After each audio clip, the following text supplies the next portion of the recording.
You will all please rise. Turn it over to Mrs. Haith for a prayer, and we'll follow that with the Pledge of Allegiance.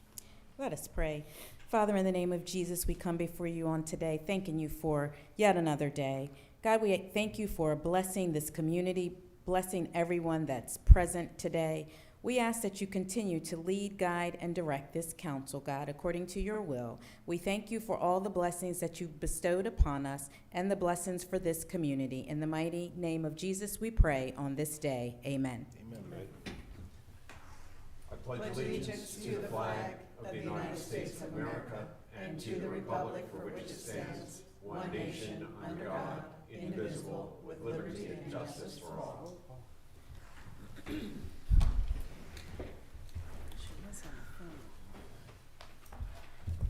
Good evening, all. Council, we have an agenda in front of us. Are there any additions or corrections to the agenda? Mr. Vice President, if I could make one minor request to tonight's agenda, could I basically submit a request to, or actually submit a motion to swap items number 5 and 6, please. So put 6 and 5 and 5 and 6. Second. We have a motion and second for a change in the agenda. All in favor? Aye. Oh, Aye. I'm sorry. Do you want to call the roll for that? Mr. Lusher? Aye. Mr. Stepp? Aye. Ms. Milky? Aye. Ms. Haig? Aye. All right. Next, we have minutes from the January 27th, 2026 meeting. Are there any additions or corrections to the minutes? No. Hearing none, the chair moves that the minutes be approved by unanimous consent. The disbursements of February 3rd and February 10th are in front of us. Are there any questions on the disbursements? No changes on the disbursements. Hearing none, the chair moves that disbursements be approved by unanimous consent.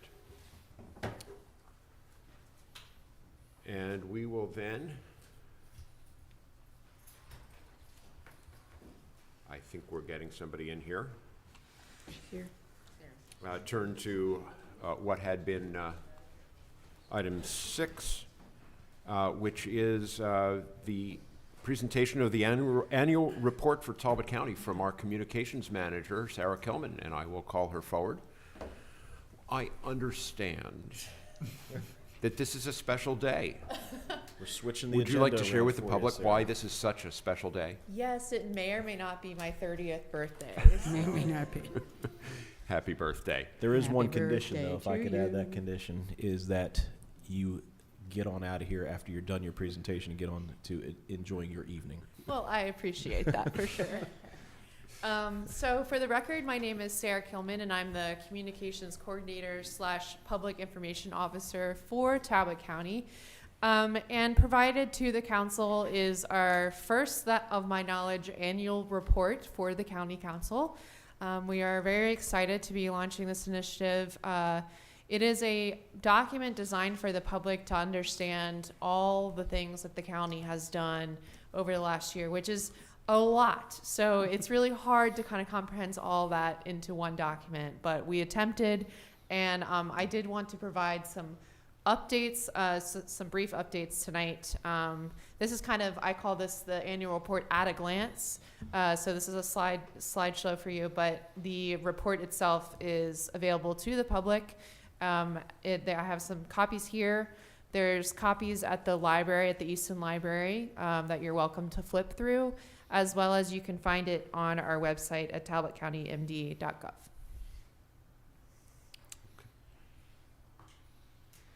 So we focused around the theme of progress, partnerships, and purpose, which is we have our pillars and we have our 3 Ps. And so that's part of where we started. And then we went into our community pillars, which these have been long-standing community pillars. I believe they were kind of around COVID when they first started getting used, if not before. But we brought them back for this year to frame this piece of this annual report. So the 5 pillars are education and recreation, public safety, health and welfare, infrastructure, environmental stewardship, and economic stability. For education and recreation, we focused on the idea that education is a lifelong pursuit. So it's not just about the education that we receive in the classroom, but also ongoing education, and our partnerships and investments support that as well. Two of the big initiatives that we had this year, we supported the Chapel District School Renovation Project, and you can see the groundbreaking photo at the top. And on the right, you'll see the St. Michael's Library renovation and expansion, which is very close to being done, and we're excited to have supported that project as well. In terms of other projects and partnerships, we have Parks and Recreation. While the gym opened in 2024, it has really kicked off for a year-long worth of programs in 2025. And we're very excited to see that being used basically every day for pickleball, basketball, summer camp, and all of the above. And that also allowed us to make the ice rink year-round, which is a great asset. We also, of course, support our senior centers. This picture is actually a little bit old. This is when we did the T-Mobile invested with the county in a new computer lab upgrade in 2023. But one of the things that we did this year, I just didn't have a picture for it, was we took over the electrics bills for the senior center. So it helps kind of free up some of their funding for other projects. And finally, Hogneck Golf Course, which this year is coming into its 50th year, received some funding, and we're excited to see where that project continues this year. Next pillar, we have the public safety, health, and welfare. And obviously this talks about our 911 responses, our EMS, public health services, and all that includes. I did include some of the numbers that the department provided me in terms of how many calls they received this year, fire and rescue response, which of course ours is entirely volunteer-led, how many medical consults, and the average response time. The average response time is 7 minutes and 49 seconds, and their goal is to keep it within 8 minutes across the county, which will lead into one of the investments that we have been working on. On the left there, you'll see the North EMS station. This picture is from the ribbon cutting. It's back in September. And one of the initiatives that we talked about is the goal to keep our response rate under 8 minutes. And by doing this and creating this facility here in the North EMS, the north section of the county, we're going to hope that we're going to be able to keep those goals. The other thing that we have been working on is the CAD system upgrade. If you have not been to Mary's Court, there is a lot of new computers, and it is crazy amount of wires all over the place. But the goal here is to create a state-of-the-art system that will support our 911 dispatch. And we're very excited to see that coming along nicely. And finally, the public safety complex. This is an older picture before the parking lot was done. Now they're using it quite nicely, even with all the snow. But they have also added a wing to the building called where the Sally Port is. And the Sally Port will allow trucks to come in and out of the building safely, but also on the second floor, it provides additional overnight resident bunk space for those on dispatch calls. We have some other partnership and projects in this area. The Talbot County Health Department moved into their new space in 2024, so they've had over a year to get acquainted to that space, and as a result, they have been launching new programs to support our community better, and you'll see that coming as the health department brings their initiatives this year. We also launched Mobile Integrated Health. They received a proclamation in October 2025, but the program has been a major success for the community. And just for those who don't know, the Mobile Integrative Health allows individuals to receive care in their homes as opposed to having to go to the hospital. And finally, community readiness. Madison Loker, who is one of our emergency management coordinators, absolutely hates this picture, and I use it all the time. This is her demonstrating to a after-school class how to stop a bleed. And she does this year-round with lots of community managers. She also runs the CERT program. And I like to call this out because I really think DES has made a strong effort in getting more engaged with the community in terms of community readiness and how are we prepared, how are we Talbot ready. Next pillar, we have infrastructure. There's so much to cover in infrastructure, but I'll just point to the right side here. This is the type of requests that we receive from the public on a daily basis.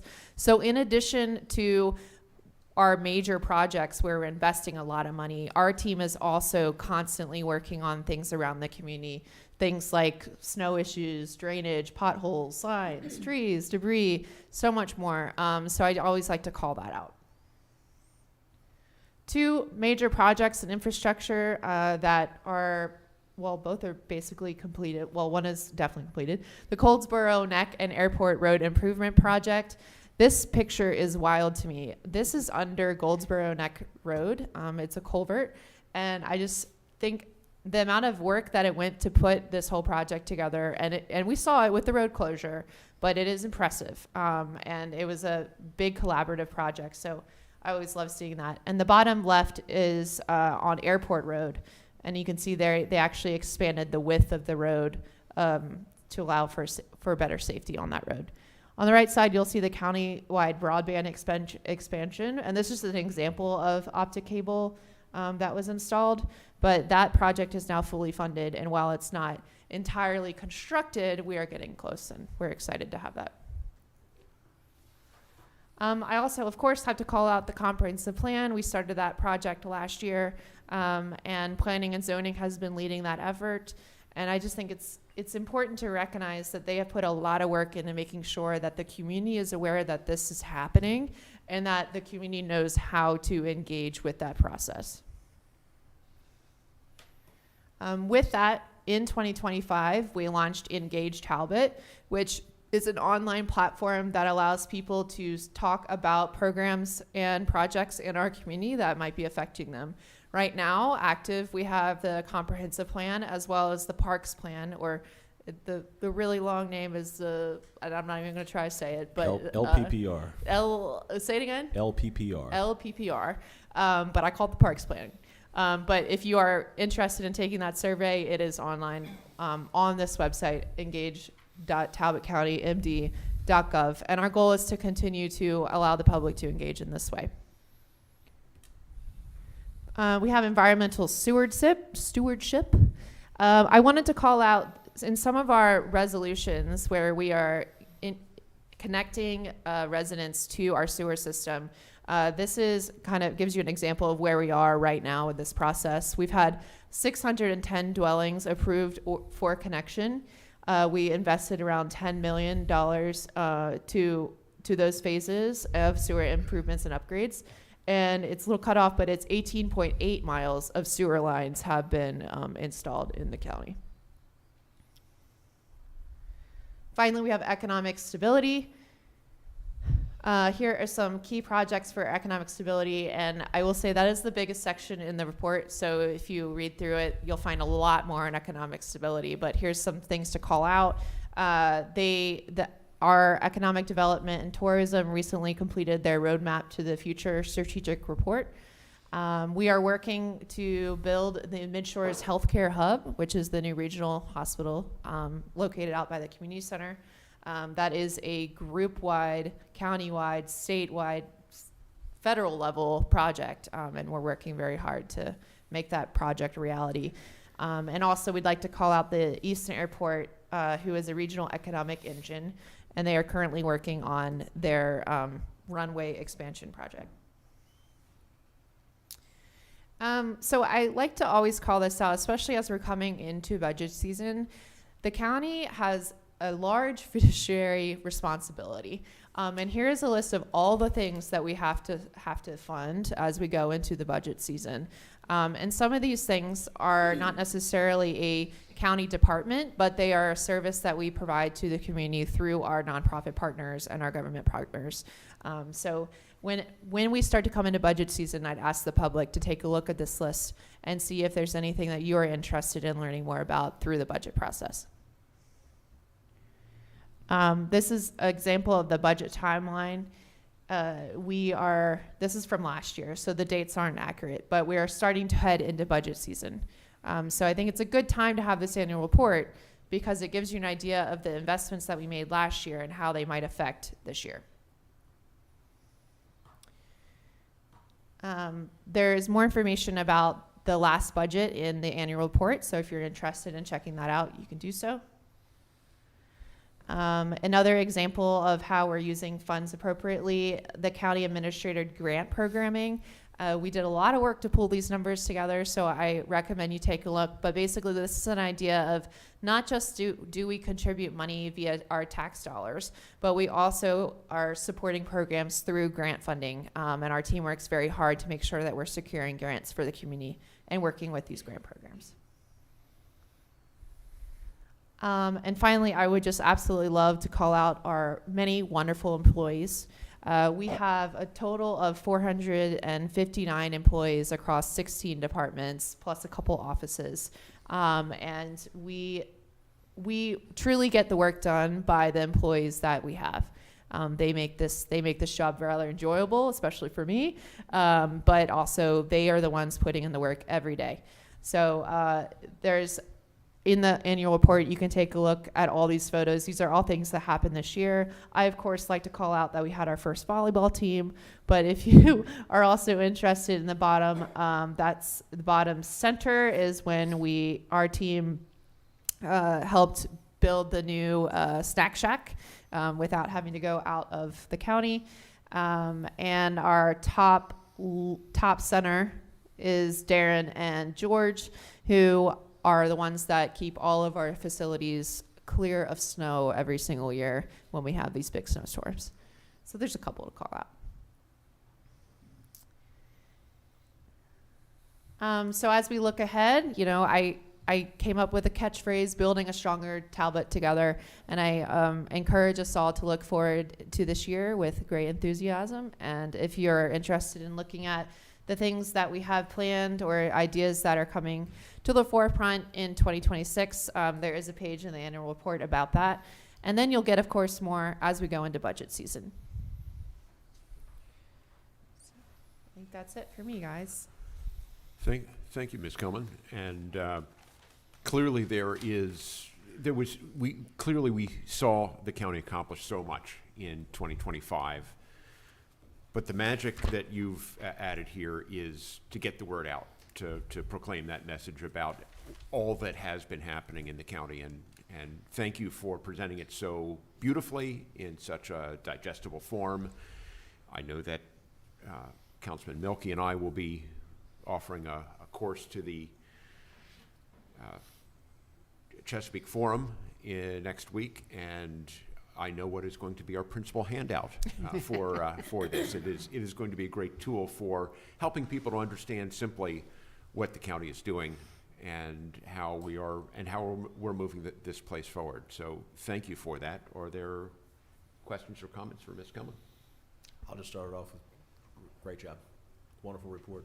A lot of work went into it clearly, and it's nice that we have this for everyone to view at their leisure.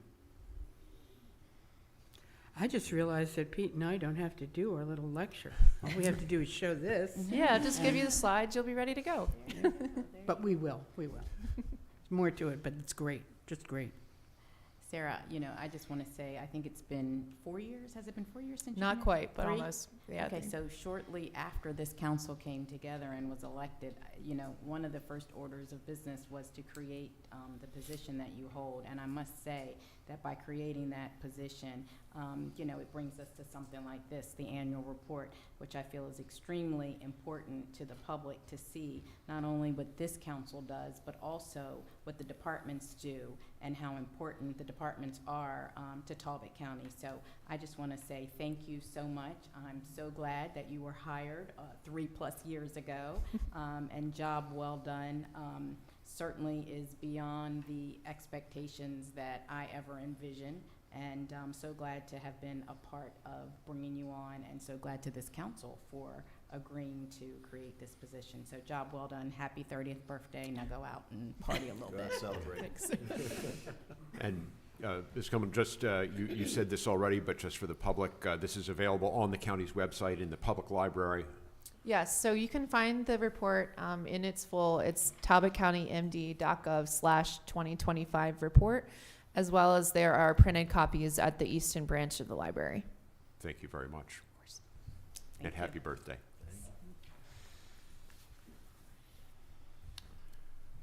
We move on. We have a proclamation for the American Heart Association. I will ask Madam Secretary to read the proclamation into the record.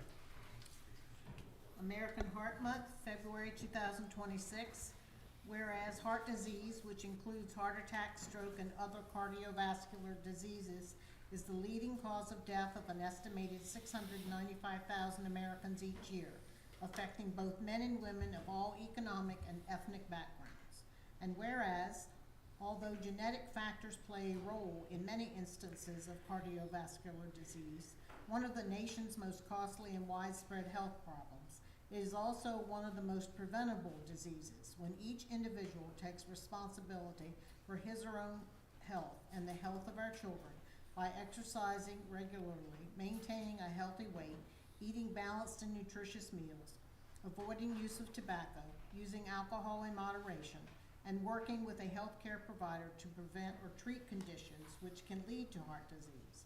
And whereas a lethal complication that can develop while having a heart attack is sudden cardiac arrest, which is a leading cause of death, claiming nearly 356,000 lives each year. During a sudden cardiac arrest, heart function ceases abruptly and without warning. When this occurs, the heart is no longer able to pump blood to the rest of the body, and in some 90% of victims, death occurs. And whereas once a cardiac arrest occurs, cardiopulmonary resuscitation, CPR, and defibrillation are required within the first several minutes to restore electrical activity to the heart and to revive the heart's pumping function. And the availability of automated external defibrillators, AEDs, is critical for rapid response to cardiac arrest. And whereas the Talbot County Department of Emergency Services, in partnership with the Talbot County Paramedic Foundation, the Talbot County Volunteer Fire and Rescue Association, the Maryland Institute for Emergency Medical Services, and the University of Maryland Shore Regional Health, coordinates a comprehensive county-wide approach to addressing cardiac care through public education and state-of-the-art life-saving services. Now therefore, we, the County Council of Talbot County, do hereby proclaim February 2026 as American Heart Month in Talbot County, and urge all citizens to support the American Heart Association's initiatives toward healthier lifestyles and increased physical activity, and to receive life-saving CPR training as an investment in our community and its residents to help eradicate the risk of this deadly disease, both for today and for the future. Given under our hands in the Great Seal of Talbot County this 10th day of February in the year of our Lord 2026. Thank you. Is there a motion to approve the proclamation as presented? So moved. And a second. Madam Secretary, will you call the roll, please? Mr. Lesher? Aye. Mr. Stepp? Aye. Ms. Milky? Aye. Ms. Hayes? Aye.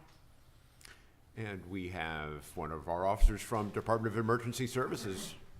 Welcome. Thank you. Ms. Kilmon gave me a great segue talking about all the partnerships that we have. For the record, Chief Kintop, I'm with the Department of Emergency Services, EMS Division Chief. One of the big things that we talk about in the proclamation and that Sarah was talking about earlier was our partnerships, and our partnerships are what make this so important. And we are very thankful to the Council for supporting American Heart Month and the Department of Emergency Services and all the partnerships that dwell within that. So Department of Emergency Services, we practice preparedness, we practice public outreach, and we also practice now prevention because of our new mobile integrated health program. So we practice preparedness by partnering along with the Talbot Paramedic Foundation, the hospital, all of the other entities that you named, with a public access AED program. Our AEDs are the automated external defibrillators that we have in a lot of the businesses. Now we've put them in the parks, on the trails. They're temperature monitored. We know when they're opening. And we have approximately 300 of them out in Talbot County. Talbot County is definitely a model for that, and I have other jurisdictions asking about us every day.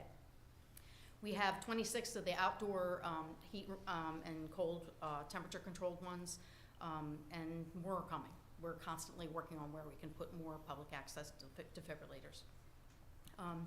We practice public outreach. We do CPR classes all of the time. We, in 2025, we had 542 CPR certifications issued. We trained people, not only our staff, but instructors that are affiliated with us, our law enforcement partners, the Talbot County Health Department, the County Public School System nurses, Chesapeake College, and we have 8 new CPR instructors this year. We also want to save the date for our annual CPR marathon. That is going to happen March 20th, 2026. We are moving the venue to the health department as they're going to partner with us and help instruct. This program teaches hands-only CPR, but it still saves a life. We just don't issue certifications. And lastly, we practice prevention. In partnership with the health department and our mobile integrated health program, we now provide preventative care related to heart disease, focusing on chronic disease management, education, medication conciliation, so people know what kind of medicines they're taking. Sometimes they're overprescribed when they have different doctors. We connect their patients with community resources to support the healthy lifestyle choices that were explained in the proclamation. So I want to thank you again for acknowledging American Heart Month and supporting DES while we partner with all these other agencies. Thank you. Council, any questions or comments for Officer Kintop? I just want to say, it's really a blessing to be able to sponsor American Heart Month. 2 years ago, I was told that I was at risk because of my lipoprotein A, and had no idea all my life why my cholesterol was so high. Kind of was a little stubborn in taking a statin, didn't want to take any type of medication, but realized that I had to because I was at a higher risk for potential heart disease. And so it's so important for us to really showcase this every month, this month, but also every month, really try to educate people the importance of seeing their doctor, having regular blood work and things of that nature, because sometimes you just don't know until you have an episode of stroke or a heart attack. So thankfully that did not happen. I now have a cardiologist, and I'm taking my meds stubbornly still a little bit, but I'm taking them. So thank you for all that you do to educate Talbot County. Anyone else? We are blessed in Talbot County to have you and all the support for keeping Talbot County healthy. And we're just grateful for all you do and proud of you too. Thank you. Thank you. I'll keep the echo going, Tina. So job well done. Like I said, I know you're up here accepting this on behalf of a lot of folks, and a lot of work goes into into this, and just into the education and all the work you guys do day in and day out, 24/7, 365. So as Keisha mentioned too, it's a pleasure to do this year in, year out. And just thanks for continuing to ask us to do it, and continuing just doing the work that you all do, you and all of our partners that are just a part of this. So thank you. Thank you. And I'll add my thanks. I am just one of the many citizens of Talbot County whom you have trained in hands-only CPR, not once, but repeatedly, because with any training along these lines, you need to stay fresh, and your team is out there doing exactly that, and therefore keeping us all in a safer environment, empowering us. Thank you for all you do. Thank you. Ready? Come on up. Thank you.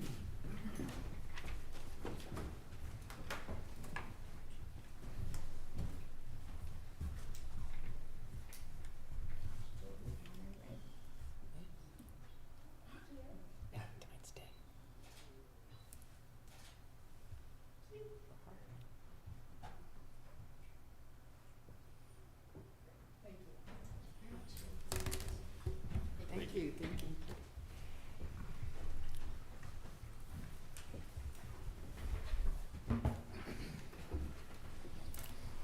Next Next up, we have some legislation to introduce. Madam Secretary, would you please read the title of the legislation into the record?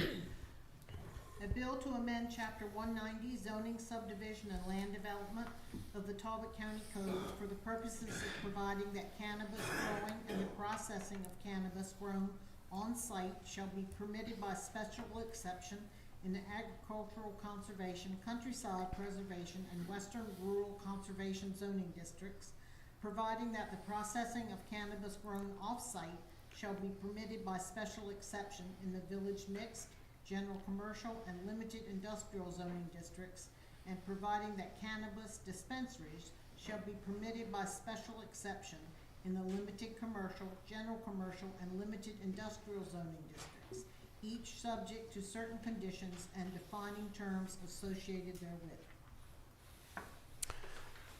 Thank you.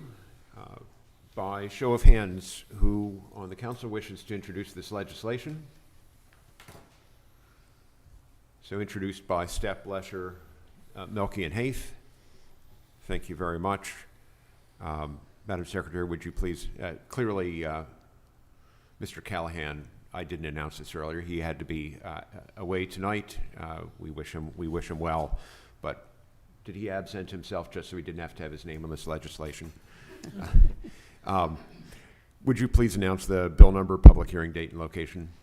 This will be known as Bill number 1624, and the public hearing will be held on Tuesday, March 10th at 5:30 p.m. Thank you very much.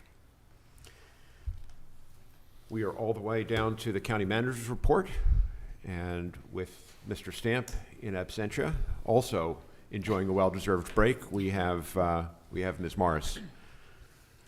Thank you. The first item of business tonight, excuse me, is a board and committee appointment. I'm requesting the appointment of Lee Newcomb to the Senior Citizens Task Force to represent the Department of Social Services Adult Services Program. Is there a motion for the appointment? So moved. Second. Madam Secretary, would you please call the roll? Mr. Lusher? Aye. Mr. Stepp? Aye. Ms. Milky? Aye. Ms. Hayes? Aye. Great. Next, I'll call Emily Gilmer up, who's our Director of Parks and Recreation, for a few items.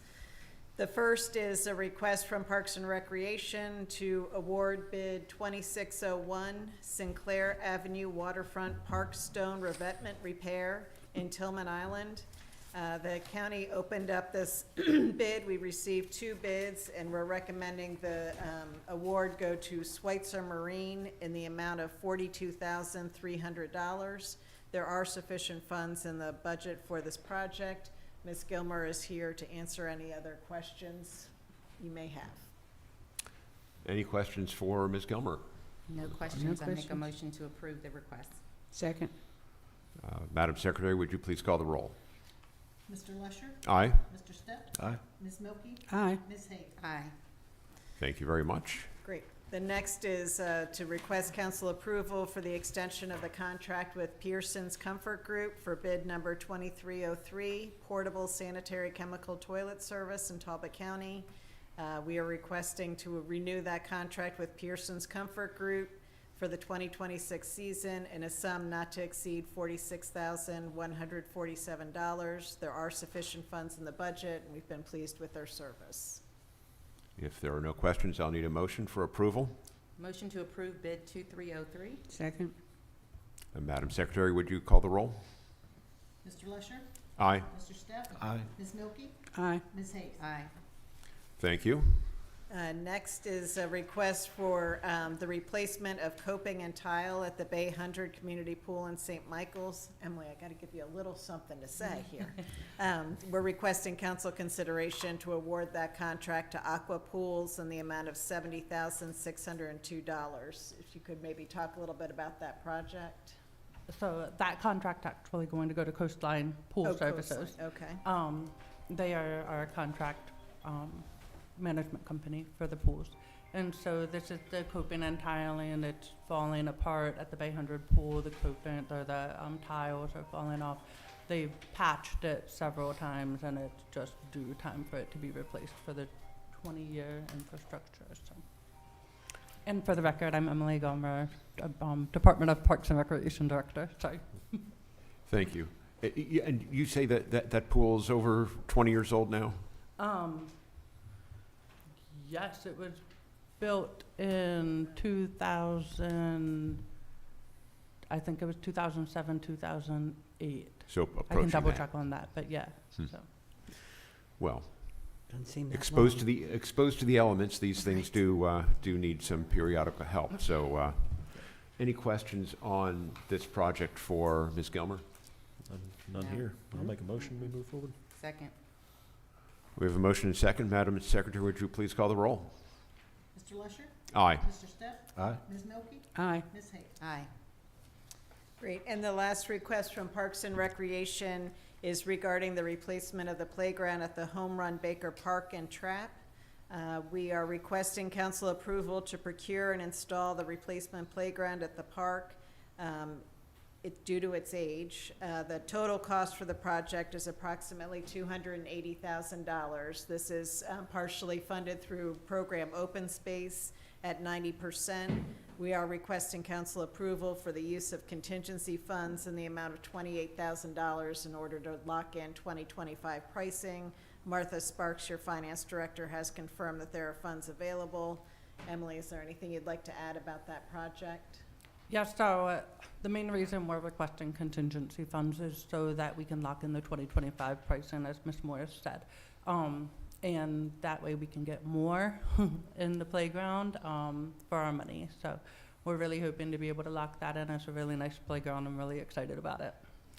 And when can our citizens, assuming that we approve this tonight, when can our citizens expect to see this, these improvements?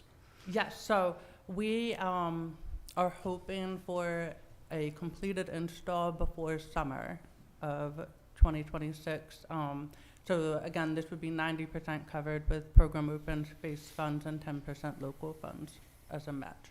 But we're hoping to get it installed this spring. That way it'll be ready to go for summer. Wonderful. Terrific. Wonderful. Any Motion other to questions? approve the request. Second? We have a motion and second. Madam Secretary, would you please call the roll? Mr. Lusher? Aye. Mr. Step? Aye. Ms. Milky? Aye. Ms. Hayes? Aye. Thank you. Thank you. very much. Thank you. Thank you. Okay. Okay, next we have several requests from the Department of Public Works, and we have Josh Elliott, the Assistant County Engineer, here with us this evening. All of the requests pertain to the culvert replacement on Chapel Road, and we'll just go down line item by line item. The first is a request to award a change order to David A. Bramble for the mapping, evaluation, and rehab of the culverts in the amount of $298,240. There are sufficient funds in the capital improvement project for this work. Would you like to give a Yeah. little background on this project? Yep, Josh Elliott, Public Works, Assistant County Engineer. So background on this project, back in, before September, sometime after summer though, Brian Moore brought to our attention that the culvert heads were kind of falling off the ends of the pipes on Chapel Road. This causes sediment to displace, you start getting potholes in the road, and so this project came about as an emergency replacement to that culvert. We created the project.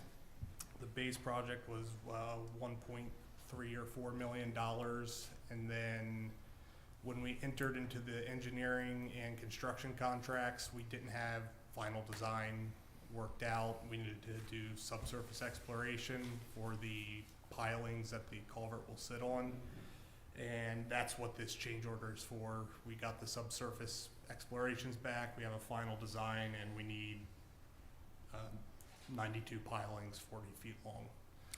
This, as I understand it, this is a bottomless culvert. In other words, sort of an arc-shaped, and if you just set it in there, it needs a foundation, and that's what this is for. Yes, yes. So the change order is specifically for these piling foundations. Specifically for the pilings. And, I'm sorry, it also includes riprap in the channel for scour protection. Okay. At the time of initial contract, we weren't sure if we were gonna need scour protection or not, but we're erring on the side of caution that we are gonna need it, and that's what the Class 3 riprap is for $48,000. And I have the privilege of being present for the Public Works Advisory Board, but for the benefit of the rest of the council and the and the public, is this, this is an expanded capacity for this redesigned culvert? Yes, so the actual flow capacity is similar. When you're doing a culvert replacement, you can't go increase the capacity or decrease the capacity much, because you're going to cause downstream or upstream effects depending on what you do, and the Department of Environment, it's a big no-no for them to cause any new effects. So when you do a replacement, you really want to shoot for what you have. If you don't and you want to increase or decrease, then you get into some pretty big costly hydraulic studies. Okay. Any other questions for Mr. Elliott? No questions for here. I'll No. make a motion we approve as presented. Second? We have a motion and second. Madam Secretary, would you please call the roll? Mr. Lesher? Aye. Mr. Step? Aye. Ms. Milky? Aye. Ms. Faith? Aye.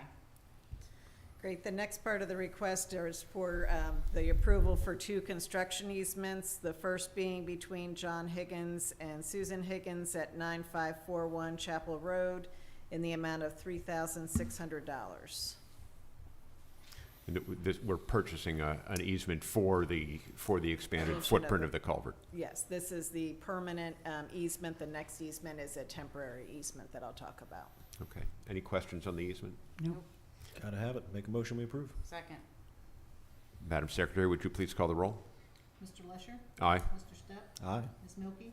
Aye. Ms. Hayes? Aye. The Okay. second easement is, again, a temporary construction easement between the Hutchison Archer family located at 9678 Klondike Road in Easton in the amount of $1,000. Okay. Any questions on the temporary easement? Hearing none, are we ready for a motion? So moved. And a second. Madam Secretary, would you please call the roll? Mr. Lesher? Aye. Mr. Step? Aye. Ms. Milky? Aye. Ms. Hayes? Aye. And the next is to request council approval to utilize budgeted project contingency funds in the capital project in the amount of $170,000 for mapping and evaluation. Can you explain that a little further, please? That is to cover any small unforeseen additions that might come up On a project of this scale? on a project of this scale. Yeah, that's Yeah, we've seen it in previous projects where it is there. I mean, we know it's probably going to hit, so I'll make a motion we approve. Second. Madam Secretary, would you call the roll? Mr. Lesher? Aye. Mr. Step? Aye. Ms. Milky? Aye. Ms. Hayes? Aye. That by asking that up front, you're giving yourself flexibility for, and no construction delays down the road, I take it? yes, yeah, because we do want to get this closed, open, done and open as quick as possible. With Yeah. a lot of people use Chapel Road. And now we're about to learn why this needs to be done quickly. Yes. Yes. And the best part is the last one.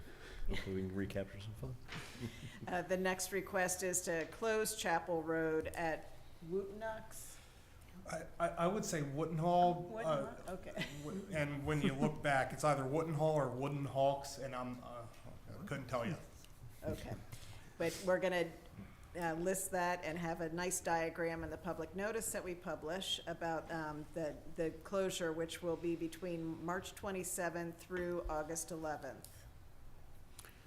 And would you like to describe for the public listening where this road closure will take place? Yeah, so it's between Klondike Road and Black Dog Alley. The official detour will be down Gannon Road onto Matthewstown Road and then back onto Black Dog Alley, but you'll also be able to take Klondike Road to Cordova Road back to Black Dog Alley. So last time I checked, we're not gonna be able to do the work without closing the road, so I guess we have to do it And like if we we have in other did, places. it would take even longer. Yeah. So I'll make a motion, we move to close the road for the time periods mentioned. Second? Madam Secretary, would you please call the roll? Mr. Lesher? Aye.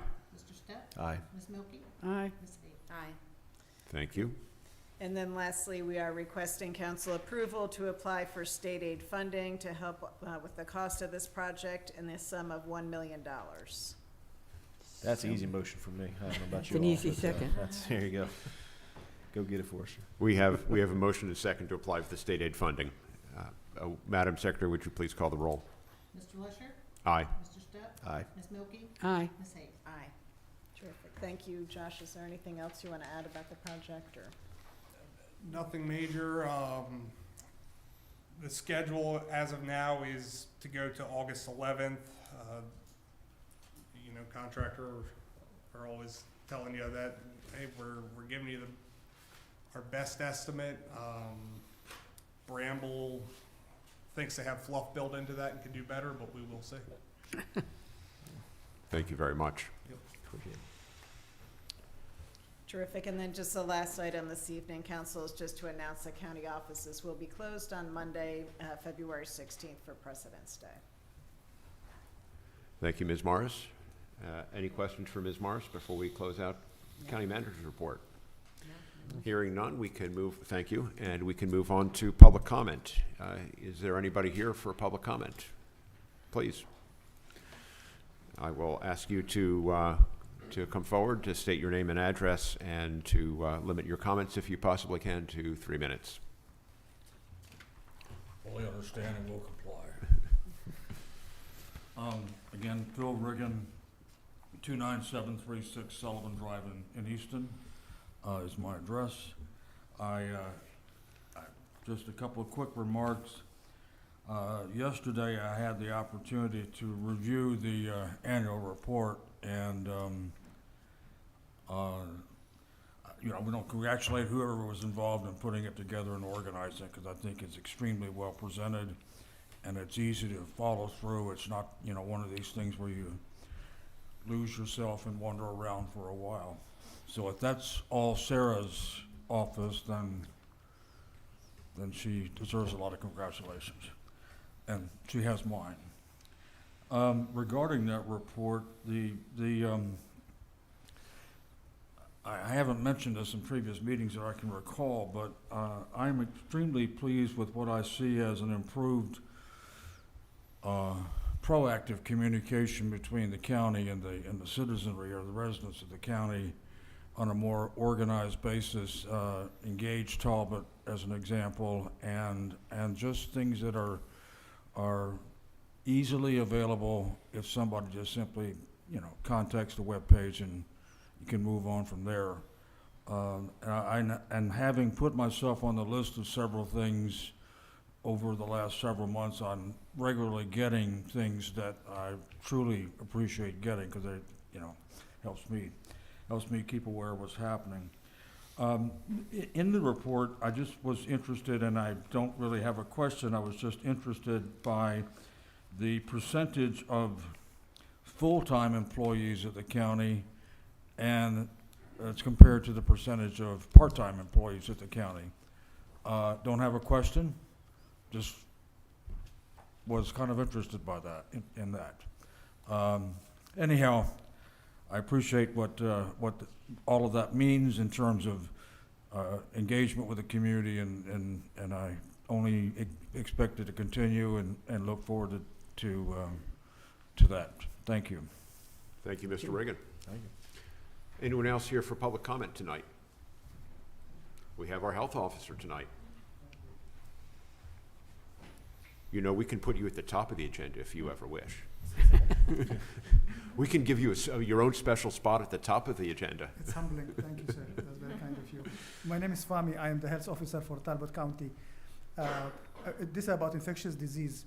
We have one case of possible whooping cough in Talbot County. It's a grown-up whooping cough. It is contained. We have done the tracing. We don't have any worry. I'm saying possibly because the test was positive, but there is something called false positive. But that patient has been under treatment, so I'm not scared about that. We did the tracing, and it did not sound to be much exposure. The other thing is that today I got an email that there was about 14 cases of mumps in Baltimore. I do not know the specifics of it. Mumps, the older the patient, the person who gets mumps, the more the complications. Usually we should not have it in the United States, So I'm guessing, even though I don't have the data yet, but I'm guessing these are people who were not vaccinated as kids, which is part of our school system vaccinations. The older we get from mumps, the more the complications, whether from encephalitis, which is inflammation around the brain, which can lead to other complications after that, or deafness, or issues with the ovaries and the genitalia of the male. For kids, it's usually not as bad, but the older we are, the more we succumb to its side effects. It is usually transmitted by production of the respiratory system. So I wanted, this is in Baltimore, I wanted the county to know, and we'll publish something through our social media, how to protect ourselves and what are the providers can do to check for that. Thank you very much for alerting us to this. Appreciate it. Thank you. Thank you. Any questions for me? Any questions for No. Dr. Not Fahmy? here. Thank you for your support. Thank you very Thank much. you. I have one, Dr. Fahmy. Yes, ma'am, please. No cases or outbreak of measles or anything like that in Talbot County? No, ma'am, not to my knowledge, ma'am, no. No. Great. Thank you. Thank you, ma'am. Thank you for the opportunity. Thank you again, Dr. Fahmy. Any other public comment tonight? Seeing none, we can move on to our final agenda item, which is council comments. Anybody care to go first? I'll go first. I just want to remind everyone that this month is Black History Month, and in that spirit, I have a quote from Dr. Martin Luther King Jr. that says, "We must accept finite disappointment, but never lose infinite hope." And I'll end with that. Very nice. Good words to end on. Last night, I attended the Talbot Agricultural and Education Center annual dinner, and it was such a treat. The center has been around for about 60 years, and it has strengthened the rural county that we are. It provides safe, convenient, and economical gathering place for citizens of all ages and backgrounds to showcase and learn from our agricultural heritage. It was so rewarding to see so many young people there. They're involved in 4-H, and it was good to see that we have a continuing future, that agriculture plays a role in our community, because we're so known for that. So I would ask people to keep them in mind when activities come up. For instance, the Talbot County Fair. Also, their center is available for renting. So if you want to have a wedding, a class reunion, or any type of activity, I think that they could appreciate the support that they get from the community. They've done some renovations. They get by with very good contributions from the Lions Club. So we need to support them too as a community. So I hope you all keep track of them. Thank you. Thank you. Mr. Stepp? I'd just like to thank the good Lord for giving us some warm weather. It's been very nice to actually see some of the snow and ice melting, so very appreciative for him for that. So I'll leave it at that. Thank you, Mr. Stepp. Last night I attended District 37 night in Annapolis, hosted by our delegates Hutchinson, Adams, and Senator Mounts, and Delegate Cherie Sample Hughes from District 37A. Among those present was the county's lobbyist, Mike Morgan, with whom we are meeting every Thursday night. Mike Mason, every Thursday night, and discussing raising bills in Annapolis that might impact county government or county interests, county economic interests, county other interests. He's keeping us on top of those things, and as with all of our public meetings, the public is certainly entitled to listen to those. Those meetings are all done remotely. With that, the County Council's next meeting will be held on Tuesday, February 24th, beginning at 5:00 p.m. The Council will be convening an open session at 2:30 p.m. for a work session with Economic Development and Tourism on the draft strategic plan, and then adjourning into closed session as listed on the statement for closing that meeting. On Thursday, February 12th and Thursday, February 19th, the County Council will be holding meetings at 4:30 via Zoom with Providence Strategies for a briefing on the Maryland General Assembly. The meetings are open to the public. On Monday, February 23rd, the County Council will be meeting with the Board of Education at 5:30 p.m. at the Talbot County Education Center located at 12 Magnolia Street in Easton. That meeting is open to the public. Therefore, is there a motion to adjourn this meeting and reconvene as noted? So moved. Second. Madam Secretary, would you please call the roll? Mr. Glesser? Aye. Mr. Step? Aye. Ms. Milky? Aye. Ms. Hayes? Aye. Thank you all. Good night.